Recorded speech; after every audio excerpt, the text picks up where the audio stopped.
What if I told you there's a kind of power out there that has nothing to do with controlling other people, but has everything to do with mastering reality itself? Robert Greene calls this the ultimate power. It's a state of higher intelligence that gives you a real sense of command over your world, and, maybe more importantly, over yourself. And the wildest part of his whole argument, this power isn't just for a few chosen geniuses. Nope, it's accessible to every single one of us, if we follow a clear, methodical process. And this ancient quote, it's pretty much the key that unlocks the entire thing. See, before you can master any skill on the outside, you first have to get really good at listening to your own signals on the inside. This path that Greene lays out isn't just about becoming great at something. It's about the deep, profound journey of self-discovery you have to take to find the one thing you were uniquely built to do. This right here shatters one of the biggest myths we all buy into. We love to think of genius as something magical, right? A gift of luck or some kind of talent you're just born with.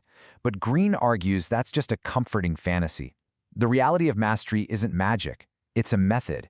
It's a real process, one that's fueled by an intense desire and put into action over thousands and thousands of hours. All right, so here's our roadmap for this explainer. We're going to start with what this ultimate power actually is. Then we'll walk through the 4 key phases of the journey: discovering your calling, finding the ideal apprenticeship, hitting that creative active phase, and finally, what it means to actually achieve mastery. So what is this ultimate power we're talking about? Well, Greene defines it as this feeling of total command. Command over reality, over people, and most crucially, over ourselves. It's this state of high-level intuition that you can only get to by moving step by step through 3 very distinct phases of your own development. The whole journey really unfolds in 3 main stages. First up is the apprenticeship. This is where you're on the outside, learning the rules. Next, you move into the creative active phase.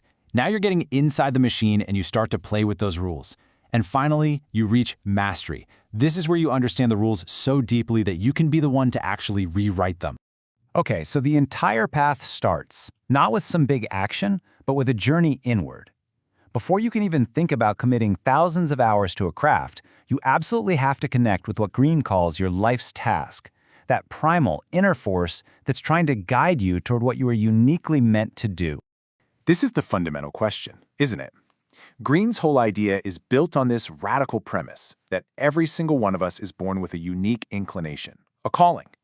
The real challenge isn't trying to find one. It's learning how to hear it underneath all the noise of what society, your parents, and your friends think you should be doing. So how do you find it? You have to look for the clues that have been there all along. What were you obsessed with as a kid before the world told you what was practical?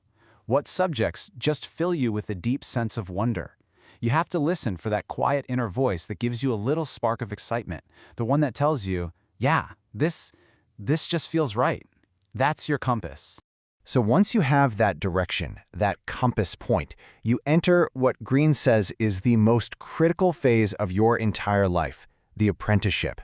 You can think of it like a second education, a practical education. This isn't about getting a diploma, it's about absorbing the real-world skills that are going to become the bedrock of your future power. And let's be super clear here. The goal of this phase is not money. It's not a fancy title. The real prize is the total transformation of your mind and your character. You literally evolve from an impatient outsider who knows nothing to a disciplined, focused insider who can handle incredible complexity. You're not just mastering a skill, you're mastering yourself. This transformation happens through 3 different modes. First, you start in a passive mode of deep observation. You're like a sponge, just absorbing all the rules and dynamics of your environment. Next, you shift to the practice mode, focusing like a laser on acquiring skills. And finally, you become active and you start to experiment and forge your own style. And yep, this is where that famous number, 10,000 hours, comes into play. It's not just a random number. Researchers across dozens of different fields found this to be the universal tipping point.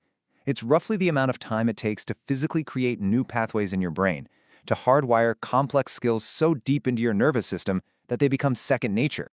So after years of disciplined practice, your mind starts to crave a new challenge. It wants to get active.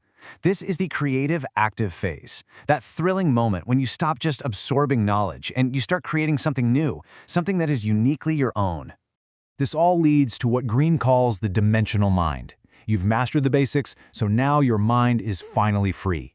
It can see problems from all these different angles, connect ideas that seem totally unrelated, and perceive layers of reality that are just invisible to a conventional thinker. Now this is the turning point. Mastery isn't just about applying the rules better than anyone else, it's about having the guts to actually challenge them. This is the moment you start to shape your field, to bend its conventions to fit your own unique vision. This is where real originality is born. And that originality leads you to the final summit. After tens of thousands of hours of just deep immersion, a final transformation happens. Your knowledge becomes so profound that a new form of intelligence just emerges. It's one that fuses deep, rational understanding with lightning-fast intuition. Masters often describe it as a fingertip feel for their field. Complex decisions just become second nature. Solutions to really difficult problems seem to pop up out of nowhere. To an outsider, it looks like magic, but it's the direct result of years and years of intense, focused effort. And get this transformation is literal. We're not speaking in metaphors here. The process of mastery physically alters your brain. After all those hours, it's not just storing information anymore. It has become a living, deeply interconnected model of your field's entire complex reality. Ultimately, mastery is a detailed blueprint. It demystifies the path of all the greats. We're talking Leonardo da Vinci, Albert Einstein, and it presents their journey not as some kind of inaccessible genius, but as a structured process that absolutely anyone with enough desire and discipline can follow. So, the process is clear. The path is laid out. The only question left is the one that brings this all back to you. The journey to mastery doesn't start with some grand gesture. It starts with a single deliberate move. What's yours going to be?